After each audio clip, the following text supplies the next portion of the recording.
Hello friends, ചെമ്മനീർപ്പൂവിൻ്റെ പുതിയൊരു വീഡിയോയിലേക്ക് എല്ലാ കൂട്ടുകാർക്കും സ്വാഗതം.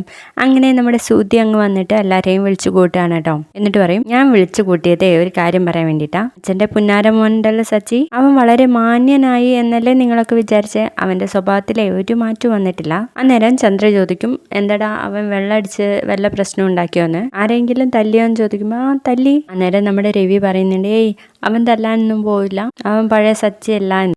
ഇത് കേൾക്കുന്ന രേവതി പറയും, കുറച്ച് മുൻപേ കൂടി ഞാൻ സച്ചേട്ടനെ വിളിച്ചതാണല്ലോ, എന്നോട് ഇതൊന്നും പറഞ്ഞില്ലല്ലോ എന്ന്. ആരെങ്കിലും ഭാര്യമാരോട് ഇക്കാര്യമൊക്കെ പറയോ? ആരാടാ നിന്നോട് ഇത് പറഞ്ഞെന്ന് രവി ചോദിക്കുമ്പോൾ അവൻ തന്നെ പറഞ്ഞതാ എന്നങ്ങ് പറയാണ്. അപ്പൊ ചന്ദ്ര പറയും, നിങ്ങളുടെ മോനെ ഒരിക്കലും നന്നാവാനുള്ള ഉദ്ദേശമില്ല എന്ന്. അന്നേരം നമ്മുടെ രവി പറയും, രേവതി നീ അവനെ വിളിച്ച് പെട്ടെന്ന് ഇങ്ങ് വരാൻ വേണ്ടി പറഞ്ഞെന്ന്. അയ്യോ അവന് പെട്ടെന്ന് അങ്ങ് വരാനൊന്നും പറ്റത്തില്ല, അവനെ പോലീസ് സ്റ്റേഷനിലാ എന്ന് സുധി പറയുമ്പോൾ ആകെ ഞെട്ടിത്തരിച്ച് നിൽക്കാട്ടോ നമ്മുടെ രേവതിയും രവിയും കൂടെ. അപ്പൊ തന്നെ നമ്മുടെ ചന്ദ്ര പറയുന്നുണ്ട്, നിങ്ങളിനി അവനെ ഇറക്കാനൊന്നും പോണ്ട, അവനെ എൻ്റെ മകനാന്ന് പറയുമ്പോൾ തന്നെ നാണക്കേടാന്ന്. അത് പറഞ്ഞു കഴിഞ്ഞപ്പോഴേ നമ്മുടെ രവി ഇറങ്ങിയിട്ട് പോലീസ് സ്റ്റേഷനിൽ പോകാൻ വേണ്ടിയിട്ട് നിൽക്കുന്നുണ്ട്.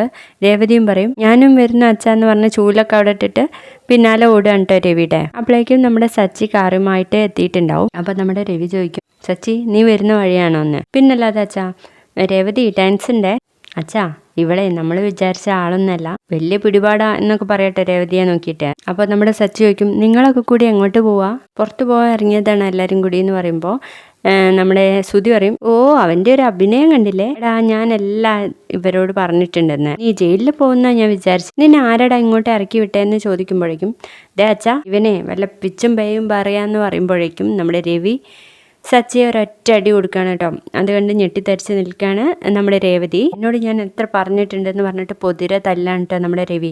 അപ്പോഴേക്കും രേവതിയും ഓടി വരുന്നുണ്ട്. നിങ്ങളോട് എത്ര തവണ പറഞ്ഞു, നിങ്ങൾക്ക് എന്താ പറഞ്ഞ അനുസരിക്കാത്ത? എത്ര തവണ പറഞ്ഞു നിന്നോട് അടി ഉണ്ടാക്കാൻ വേണ്ടി പോകരുതെന്ന്. ദേ ഈ കൊച്ചിനെ ഓർത്തെങ്കിലും നിനക്കത് നിർത്തിക്കൂടെ എന്ന് ചോദിക്കാട്ടോ രേവതിയെ കാണിച്ചിട്ട്. അച്ഛാ ഞാൻ കുടിച്ചിട്ടില്ല, ആരോടും തല്ലും കൂടിയിട്ടില്ല, എന്നെ ആരും പിടിച്ചിട്ടും ഇല്ല എന്ന് പറയുമ്പോൾ, പിന്നെ നീ എങ്ങനെയാടാ പോലീസ് സ്റ്റേഷനിൽ എത്തുന്നതെന്ന് ചോദിക്കുമ്പോൾ, ഞാൻ എൻ്റെ കാറ് നോ പാർക്കിംഗ് ഏരിയയിലാണ് ഇട്ടത്, അത് പോലീസുകാർ പിടിച്ചോണ്ട് പോയി, അത് തിരിച്ചെടുക്കാൻ വേണ്ടിയിട്ട് ഞാൻ സ്റ്റേഷനിലേക്ക് പോയതാന്ന് പറയാട്ടോ നമ്മുടെ സച്ചി. അപ്പൊ തന്നെ നമ്മുടെ സച്ചി പറയും, രേവതി എസ് ഐ സാറിന്റെ ഭാര്യയെ കണ്ട് സംസാരിച്ചുകൊണ്ടാണ് എനിക്ക് ഈ കാറ് തിരികെ കിട്ടിയേ, ഞാൻ പറയുന്നത് സത്യ അച്ഛാ എന്ന് പറയുമ്പോൾ നമ്മുടെ രവി രേവതിയുടെ അടുത്ത് ചോദിക്കുന്നു, അതെ അച്ഛാ ഞാൻ പറഞ്ഞിട്ടാ എന്ന് പറയുമ്പോൾ രവി പറയും, എന്താ മോളെ ആദ്യമേ ഇത് പറയാതിരുന്നേന്ന്. ഞാൻ വിചാരിച്ചത് സ്റ്റേഷനിൽ നിന്ന് തിരികെ കിട്ടിയിട്ടും പിന്നെയും പോലീസുകാർ പിടിച്ചോണ്ട് പോയത് എന്ന് പറയുമ്പോഴേക്കും സുധി പറയുന്നുണ്ട്, ഇതൊക്കെ അവന്റെ ഡ്രാമയാച്ചാ, വിശ്വസിക്കരുത് എന്ന്. അപ്പോഴേക്ക് സുധി ചോദിക്കുന്നുണ്ട് കേട്ടോ, നീ അല്ലടാ പറഞ്ഞേ വെള്ളമടിച്ച് തല്ലുണ്ടാക്കിയിട്ടാ നിന്നെ പോലീസ് സ്റ്റേഷനിൽ കെട്ടിയത് എന്ന് പറയുമ്പോൾ നമ്മുടെ